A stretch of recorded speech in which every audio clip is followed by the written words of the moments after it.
कोई भी सपना नहीं है तो फिर क्यों हो यहां, टाइम पास कर रहे हो? एक सपना, एक दर्द होना चाहिए हर आदमी को, एक दर्द, एक चुभन होनी चाहिए हर आदमी को। एक कहानी बताता हूं आपको, ऐसी ऐसी कहानियां हैं, मैं जब कहानी सुनाना शुरू कर दूंगा 2-3 रात बैठे रह जाओगे, हिलोगे नहीं यहां से। एक बार 8 साल पहले कलकत्ता में एक लेक्चर करने गया। लेक्चर करने के बाद जहां पे बुक्स के स्टॉल विस्टॉल लगते हैं तो खूब ऑटोग्राफ वालों की भीड़ लगती है, फोटो खिंचाने वालों की भीड़ लगती है। लाइन लगी हुई थी और एक लड़का कोने में खड़ा हुआ था, ऐसे एक खंबे से टिक के मेरे को देखे जा रहा था। अब बार बार मेरी उससे नजर मिले और मैं मन में सोचूं, भाई तू देख क्यों रहा है मेरे को, मैं सलमान खान थोड़ी हूं, या तो आ और या तो जा। कभी सोचना कि कोई आदमी आपके पास आके खड़े हो कैसा देखने लग जाए आपको, 5 मिनट बाद आपके पेट में दर्द हो जाएगा, ये मेरे को क्यों देख रहा है, राइट कि रॉन्ग? अपन उससे पूछ लेंगे क्या हो गया भाई, तो बोलेगा क्या हो गया, नहीं तू देख क्यों रहा है, तो भैया देख नहीं सकता क्या? को धकिया दिया, बोले सर का टाइम हो रहा है, चलो चलो हटो, कोई बातचीत नहीं। बोला सर हाथ जोड़ता हूं सर, आपसे बात करनी है। मैं बोला यार दोस्त, बात तो मैं कर सकता हूं लेकिन मेरा तो प्लेन का टाइम हो गया, कभी और बात करेंगे। तो मैं ऐसा आगे बढ़ गया, वो मेरे को पीछे से बोलता है कि सर यदि आप मेरी बात नहीं सुनेंगे तो मैं आत्महत्या कर लूंगा।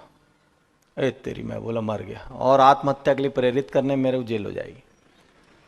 तो मैं उसकी तरफ देखा, मैं बोला ये नए टाइप का नमूना है। मैं उसको बोला इधर आ भाई, इतना भारी भारी क्यों दे रहा है?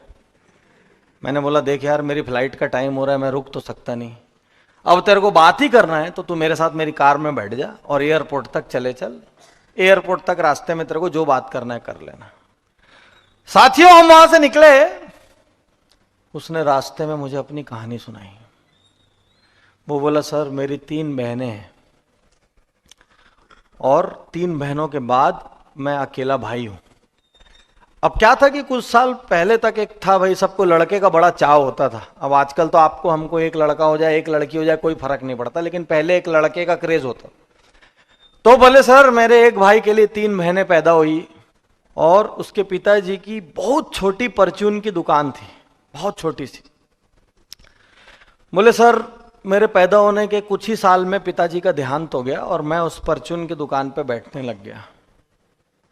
बोले सर 3 बहनें, रहने का खर्च, ये वो, खाने का खर्च, धीरे धीरे मेरी दुकान बड़ी से छोटी और छोटी और छोटी होते होते ठेले में आ गई। सर हर कोई मेरे से बोलता था कि तू लड़का है तू ही करेगा एक दिन कुछ, तू लड़का है तू ही करेगा। तो सर मैं करता क्या, मैं तो एजुकेशन तक नहीं ले पाया था पिताजी के देहांत के कारण।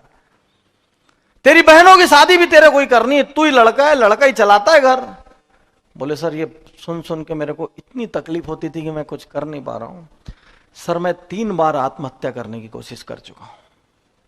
बोले सर 2 बार ट्रैक पे लेटा, ट्रेन ही नहीं आई साली। कई बार ऊपर वाले को नहीं मारना रहता ना तो पूरा अरेंजमेंट करता है वो, और मारना रहता है तो 2 सीढ़ी में फिसलो उतने में मर जाते हो। तो बोले सर 2 बार ट्रैक पे लेटा, ट्रेन नहीं आई, और एक बार सर लास्ट में मेरे को घर वालों का चेहरा याद आ गया, मैं लौट आया। तो मैं बोला ये सब तो ठीक है भाई, मेरे से क्या चाहते हो? बोले सर कोई मंत्र दे दो। मैं मन में सोचा मंत्र होता तो मैं बिल गेट्स या धीरू भाई अंबानी नहीं बन जाता। मैं बोला यार मंत्र क्या दे दूं? अब एयरपोर्ट एकदम पास आ चुका है। वो बोला सर हर पल मेरे मन में आत्महत्या का ख्याल आता है, हर पल। अब एयरपोर्ट पास आ गया, मेरे पास उसको बोलने के लिए कुछ भी नहीं था। मैं कार से उतरा, मैं दुआ कर रहा था जल्दी जल्दी एयरपोर्ट के अंदर घुस के बचूं इससे।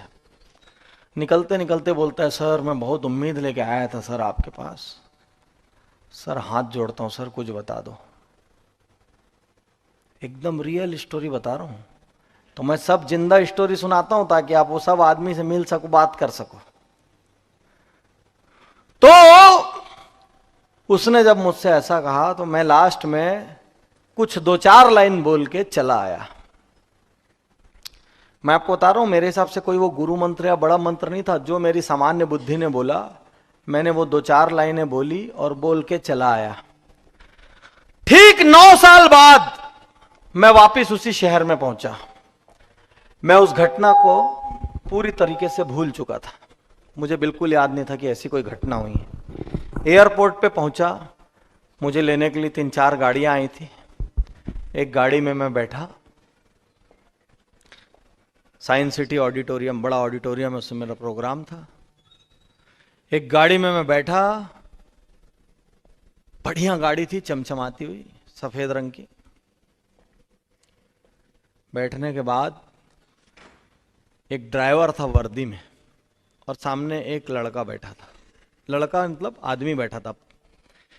उसने मेरे से कहा कि सर, प्रोग्राम शुरू होने में 1.5-2 घंटे का टाइम है, आप मेरे घर एक कप चाय पीने चलना चाहेंगे क्या? तो मैंने बोला आपका घर कहाँ, रास्ते में है क्या? बोले हाँ सर रास्ते में। मैं बोला ठीक है चलते हैं। घर गया, अरे बढ़िया सुंदर बंगला, 2-3 गाड़ी खड़ी हुई थी। अंदर जाके देखता हूँ तो मेरी फोटो लगी हुई और उसमें माला टंगी थी। जो आगे बैठ के आया था, मैंने बात नहीं की उस वक्त रास्ते में, तो बोले सर आप अभी तक मेरे को नहीं पहचाने क्या? मैं बोला नहीं। अरे बोले सर मैं वही तो हूं जो आत्महत्या करने जा रहा था। और मैं बोला ये घर किसका है? बोले सर मेरा। मैं बोला गाड़ियां किसकी? बोले सर मेरी। मैं बोला तुम्हारी तो बहनें थी ना? बोले सर सबकी बड़े बड़े घर में शादी हो गई। फिर मेरे को क्या बोलता है, सर मैंने पिताजी के नाम से एक गांव में भवन बनवाया है, और सर आजकल गांव के अधिकांश कार्यक्रम में मैं ही मुख्य अतिथि रहता हूं।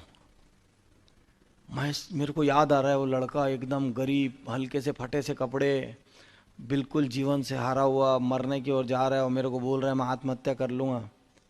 मैं बोला यार जिंदगी ऐसे कैसे बदल गई? बोले सर वही आपने जो मूल मंत्र दिया था। मैं मन में सोच ही रहा हूं कौन सा मूल मंत्र।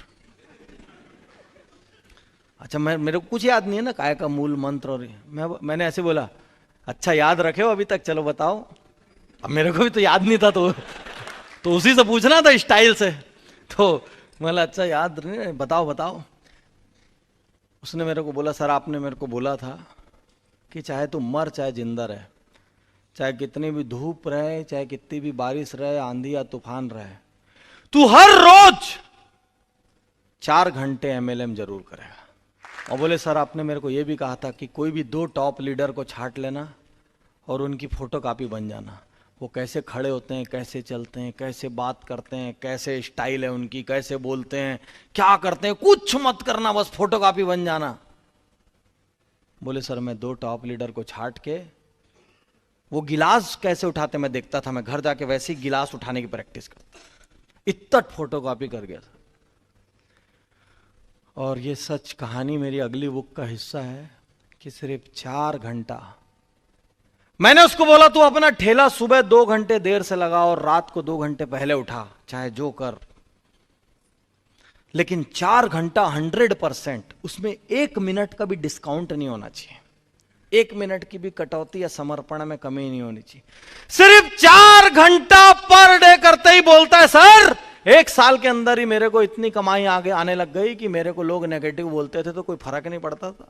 2 साल बाद के भीतर मेरे घर में एक बाइक खड़ी हो चुकी थी, मेरी लाइफ स्टाइल चेंज हो चुकी, तो वैसे ही लोग मेरे को देख के इंस्पायर होने लग गए थे। सर 3रे साल के एंड तक मैंने कार ले ली, मेरा पूरा मोहल्ला हिल गया, मेरे पास ज्वाइन करने वालों की लाइन लग गई थी।